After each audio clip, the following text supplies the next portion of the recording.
جس بیوی کا تذکرہ کرنا چاہتا ہوں وہ بیوی اس کم سنی میں بڑے مسائل سے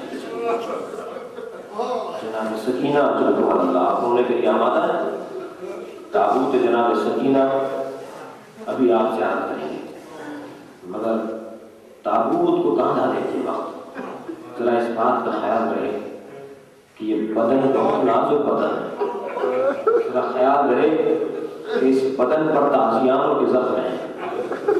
تابوت کو کاندھا دیتے وقت یہ تصور کیجیے گا کہ اس تابوت میں سکینہ ہے، اور یہ تصور کیجیے گا کہ یہ بچی وہ ہے کہ جسے بہت اذیتیں پہنچائیں گے.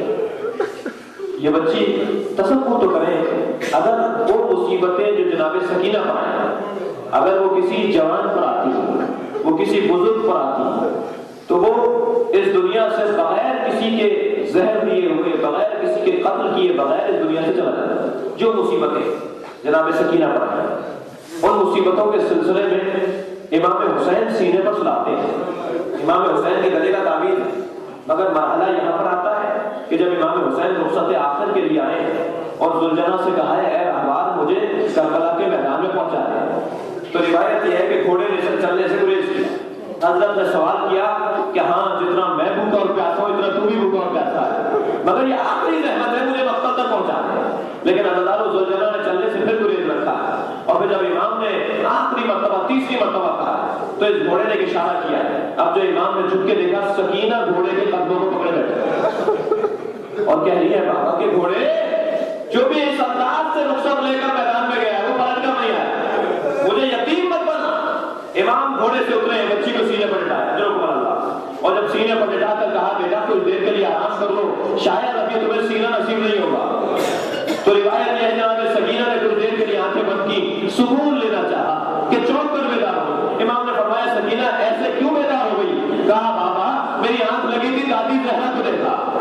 وہ مجھ سے کہتی ہے سکینہ مقتل میں حسین کا انتظار کر رہی ہوں، میرے بچے کو آنے جو حکم ہے. اس بچی نے امام حسین سے جو محبت کا اظہار کیا، اور روایت ہے امام حسین فرماتے ہیں مجھے وہ گھر اچھے لگتے ہیں جن گھروں میں رباب اور سکینہ نامی عورتیں ہوا کریں. وہ گھر اچھے لگتے ہیں مجھے جن گھروں میں رباب نام کی کوئی عورت ہو، جن گھروں میں سکینہ نام کی کوئی عورت ہو، حسین کو وہ گھر اچھا لگتا ہے. یہ بچی کتنی مصیبتیں اٹھا رہی ہے. جب یہ مارکا آگے بڑھا ہے تو جب 11 محرم کو قافلہ جانے لگا تو جناب زینب نے دیکھا کہ سکینہ نہیں ہے. اب جو جا کر دیکھا کیا دیکھا، اپنے بابا کے جنازے کے پاس بیٹھی ہے. کہا سکینہ قافلہ جا رہا ہے کوفہ اور شام کی طرف، تم بھی ہمارے ساتھ چلو. کہا پھوپھی اماں آپ جائیے میں بابا کے جنازے پر رہوں گی. کہا بیٹا تم بہت چھوٹی ہو تم کیا کرو گی؟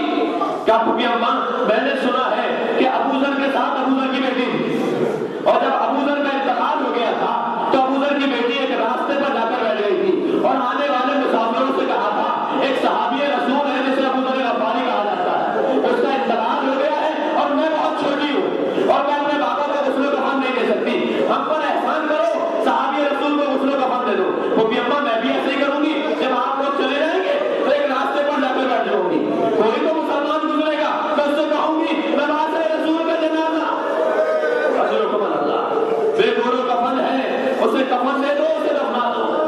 اب جناب سکینہ کے ان جملوں کو سن کے جناب زینب کے دل پر کیا گزر رہا ہوگا، لیکن عزیزانو جناب زینب رو کر رہ گئی. ابھی یہی مارکا گزر رہا تھا کہ ایک مرتبہ شبر تعزیانہ لے کر آگے بڑھا. اب میں بیان نہیں کر سکتا کہ سکینہ کو جنازہ حسین سے کیسے اٹھایا گیا، بس اتنا پتا ہے کہ بیوی کھڑی ہو گئی اور اس قافلے کے ہمراہ کوفے کی جانب روانہ.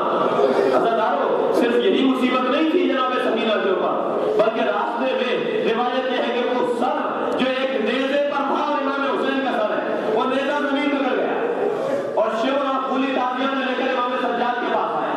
اور جب امام کی کمر مبارک پر تعزیانہ لگایا گیا تو امام نے سوال کیا ہے پھولی مجھے بتاؤ مارنے کا سبب کیا ہے، یہ تعزیانہ لگانے کا سبب کیا ہے کہ تمہارے بابا کا سر آگے نہیں جاتا.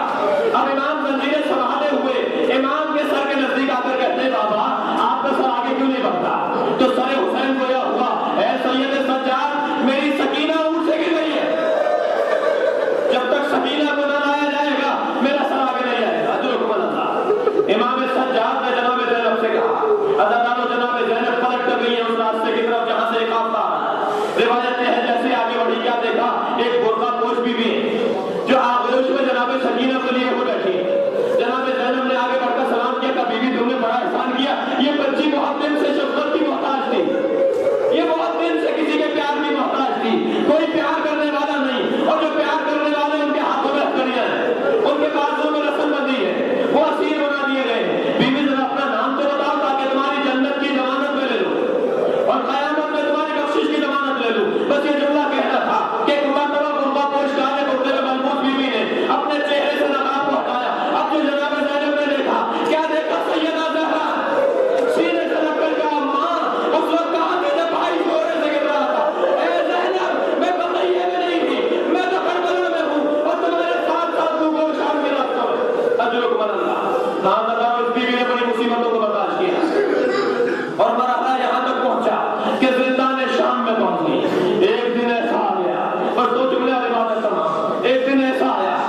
شام میں لایا